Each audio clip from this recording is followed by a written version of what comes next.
ರಾಜ್ಯವು ನಕ್ಸಲ್ ಮುಕ್ತವಾಗಿರುವುದರಿಂದ ನಕ್ಸಲ್ ನಿಗ್ರಹ ಪಡೆಯನ್ನ ವಿಸರ್ಜನೆ ಮಾಡುವುದಾಗಿ ಸಿಎಂ ಸಿದ್ದರಾಮಯ್ಯ ಘೋಷಿಸಿದ್ದಾರೆ. ದಾಖಲೆಯ 16ನೇ ಬಜೆಟ್ ಮಂಡಿಸಿದ ಸಿಎಂ, ನಮ್ಮ ಸರ್ಕಾರದ ಅವಧಿಯಲ್ಲಿ 6 ಜನ ಭೂಗತ ನಕ್ಸಲರು ನಕ್ಸಲ್ ಶರಣಾಗತಿ ಮತ್ತು ಪುನರ್ವಸತಿ ಯೋಜನೆ ಸಮಿತಿಯ ಮುಂದೆ ಶರಣಾಗಿದ್ದಾರೆ. ಈ ಹಿನ್ನೆಲೆಯಲ್ಲಿ ನಕ್ಸಲ್ ನಿಗ್ರಹ ದಳ ವಿಸರ್ಜನೆ ಮಾಡುವುದಾಗಿ ಹೇಳಿದ್ದಾರೆ. ಶರಣಾಗಿರುವ ನಕ್ಸಲರನ್ನ ಮುಖ್ಯವಾಹಿನಿಗೆ ಸೇರ್ಪಡೆಗೊಳಿಸಲು ನಕ್ಸಲ್ ಪೀಡಿತ ಪ್ರದೇಶಗಳಲ್ಲಿ ಮೂಲಸೌಕರ್ಯ ಒದಗಿಸಲು 10 ಕೋಟಿ ರೂಪಾಯಿಗಳ ವಿಶೇಷ ಪ್ಯಾಕೇಜ್ ರೂಪಿಸುವುದಾಗಿ ತಿಳಿಸಿದ್ದಾರೆ. ರಾಜ್ಯದಲ್ಲಿ ಹೆಚ್ಚುತ್ತಿರುವ ಸೈಬರ್ ಅಪರಾಧ ಮತ್ತು ಮಾದಕ ದ್ರವ್ಯ ಬಳಕೆ ಮತ್ತು ವ್ಯಾಪಾರದ ವಿರುದ್ಧ ಕಠಿಣ ಕ್ರಮ ಕೈಗೊಳ್ಳಲು ರಾಜ್ಯ ಸರ್ಕಾರ ಬದ್ಧವಾಗಿದೆ.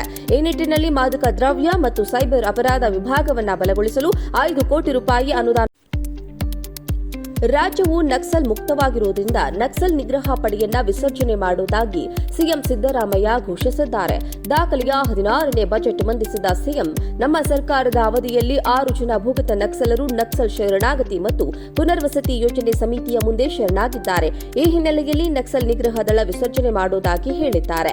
ಶರಣಾಗಿರುವ ನಕ್ಸಲರನ್ನ ಮುಖ್ಯವಾಹಿನಿಗೆ ಸೇರ್ಪಡೆಗೊಳಿಸಲು ನಕ್ಸಲ್ ಪೀಡಿತ ಪ್ರದೇಶಗಳಲ್ಲಿ ಮೂಲಸೌಕರ್ಯ ಒದಗಿಸಲು 10 ಕೋಟಿ ರೂಪಾಯಿಗಳ ವಿಶೇಷ ಪ್ಯಾಕೇಜ್ ರೂಪಿಸುವುದಾಗಿ ತಿಳಿಸಿದ್ದಾರೆ. ರಾಜ್ಯದಲ್ಲಿ ಹೆಚ್ಚುತ್ತಿರುವ ಸೈಬರ್ ಅಪರಾಧ ಮತ್ತು ಮಾದಕ ದ್ರವ್ಯ ಬಳಕೆ ಮತ್ತು ವ್ಯಾಪಾರದ ವಿರುದ್ಧ ಕಠಿಣ ಕ್ರಮ ಕೈಗೊಳ್ಳಲು ರಾಜ್ಯ ಸರ್ಕಾರ ಬದ್ಧವಾಗಿದೆ. ಈ ನಿಟ್ಟಿನಲ್ಲಿ ಮಾದಕ ದ್ರವ್ಯ ಮತ್ತು ಸೈಬರ್ ಅಪರಾಧ ವಿಭಾಗವನ್ನು ಬಲಗೊಳಿಸಲು 5 ಕೋಟಿ ರೂಪಾಯಿ ಅನುದಾನ. ರಾಜ್ಯವು ನಕ್ಸಲ್ ಮುಕ್ತವಾಗಿರುವುದರಿಂದ ನಕ್ಸಲ್ ನಿಗ್ರಹ ಪಡೆಯನ್ನ ವಿಸರ್ಜನೆ ಮಾಡುವುದಾಗಿ ಸಿಎಂ ಸಿದ್ದರಾಮಯ್ಯ ಘೋಷಿಸಿದ್ದಾರೆ. ದಾಖಲೆಯ 16ನೇ ಬಜೆಟ್ ಮಂಡಿಸಿದ ಸಿಎಂ, ನಮ್ಮ ಸರ್ಕಾರದ ಅವಧಿಯಲ್ಲಿ 6 ಜನ ಭೂಗತ ನಕ್ಸಲರು ನಕ್ಸಲ್ ಶರಣಾಗತಿ ಮತ್ತು ಪುನರ್ವಸತಿ ಯೋಜನೆ ಸಮಿತಿಯ ಮುಂದೆ ಶರಣಾಗಿದ್ದಾರೆ.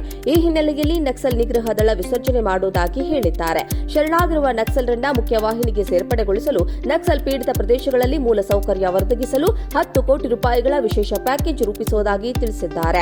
ರಾಜ್ಯದಲ್ಲಿ ಹೆಚ್ಚುತ್ತಿರುವ ಸೈಬರ್ ಅಪರಾಧ ಮತ್ತು ಮಾದಕ ದ್ರವ್ಯ ಬಳಕೆ ಮತ್ತು ವ್ಯಾಪಾರದ ವಿರುದ್ಧ ಕಠಿಣ ಕ್ರಮ ಕೈಗೊಳ್ಳಲು ರಾಜ್ಯ ಸರ್ಕಾರ ಬದ್ಧವಾಗಿದೆ. ಈ ನಿಟ್ಟಿನಲ್ಲಿ ಮಾದಕ ದ್ರವ್ಯ ಮತ್ತು ಸೈಬರ್ ಅಪರಾಧ ವಿಭಾಗವನ್ನು ಬಲಗೊಳಿಸಲು 5 ಕೋಟಿ ರೂಪಾಯಿ ಅನುದಾನ. ರಾಜ್ಯವು ನಕ್ಸಲ್ ಮುಕ್ತವಾಗಿರುವುದರಿಂದ ನಕ್ಸಲ್ ನಿಗ್ರಹ ಪಡೆಯನ್ನ ವಿಸರ್ಜನೆ ಮಾಡುವುದಾಗಿ ಸಿಎಂ ಸಿದ್ದರಾಮಯ್ಯ ಘೋಷಿಸಿದ್ದಾರೆ. ದಾಖಲೆಯ 16ನೇ ಬಜೆಟ್ ಮಂಡಿಸಿದ ಸಿಎಂ, ನಮ್ಮ ಸರ್ಕಾರದ ಅವಧಿಯಲ್ಲಿ 6 ಜನ ಭೂಗತ ನಕ್ಸಲರು ನಕ್ಸಲ್ ಶರಣಾಗತಿ ಮತ್ತು ಪುನರ್ವಸತಿ ಯೋಜನೆ ಸಮಿತಿಯ ಮುಂದೆ ಶರಣಾಗಿದ್ದಾರೆ. ಈ ಹಿನ್ನೆಲೆಯಲ್ಲಿ ನಕ್ಸಲ್ ನಿಗ್ರಹ ದಳ ವಿಸರ್ಜನೆ ಮಾಡುವುದಾಗಿ ಹೇಳಿದ್ದಾರೆ. ಶರಣಾಗಿರುವ ನಕ್ಸಲರನ್ನ ಮುಖ್ಯವಾಹಿನಿಗೆ ಸೇರ್ಪಡೆಗೊಳಿಸಲು ನಕ್ಸಲ್ ಪೀಡಿತ ಪ್ರದೇಶಗಳಲ್ಲಿ ಮೂಲಸೌಕರ್ಯ ಒದಗಿಸಲು 10 ಕೋಟಿ ರೂಪಾಯಿಗಳ ವಿಶೇಷ ಪ್ಯಾಕೇಜ್ ರೂಪಿಸುವುದಾಗಿ ತಿಳಿಸಿದ್ದಾರೆ. ರಾಜ್ಯದಲ್ಲಿ ಹೆಚ್ಚುತ್ತಿರುವ ಸೈಬರ್ ಅಪರಾಧ ಮತ್ತು ಮಾದಕ ದ್ರವ್ಯ ಬಳಕೆ ಮತ್ತು ವ್ಯಾಪಾರದ ವಿರುದ್ಧ ಕಠಿಣ ಕ್ರಮ ಕೈಗೊಳ್ಳಲು ರಾಜ್ಯ ಸರ್ಕಾರ ಬದ್ಧವಾಗಿದೆ. ಈ ನಿಟ್ಟಿನಲ್ಲಿ ಮಾದಕ ದ್ರವ್ಯ ಮತ್ತು ಸೈಬರ್ ಅಪರಾಧ ವಿಭಾಗವನ್ನು ಬಲಗೊಳಿಸಲು 5 ಕೋಟಿ ರೂಪಾಯಿ ಅನುದಾನ. ರಾಜ್ಯವು ನಕ್ಸಲ್ ಮುಕ್ತವಾಗಿರುವುದರಿಂದ ನಕ್ಸಲ್ ನಿಗ್ರಹ ಪಡೆಯನ್ನ ವಿಸರ್ಜನೆ ಮಾಡುವುದಾಗಿ ಸಿಎಂ ಸಿದ್ದರಾಮಯ್ಯ ಘೋಷಿಸಿದ್ದಾರೆ. ದಾಖಲೆಯ 16ನೇ ಬಜೆಟ್ ಮಂಡಿಸಿದ ಸಿಎಂ, ನಮ್ಮ ಸರ್ಕಾರದ ಅವಧಿಯಲ್ಲಿ 6 ಜನ ಭೂಗತ ನಕ್ಸಲರು ನಕ್ಸಲ್ ಶರಣಾಗತಿ ಮತ್ತು ಪುನರ್ವಸತಿ ಯೋಜನೆ ಸಮಿತಿಯ ಮುಂದೆ ಶರಣಾಗಿದ್ದಾರೆ. ಈ ಹಿನ್ನೆಲೆಯಲ್ಲಿ ನಕ್ಸಲ್ ನಿಗ್ರಹ ದಳ ವಿಸರ್ಜನೆ ಮಾಡುವುದಾಗಿ ಹೇಳಿದ್ದಾರೆ.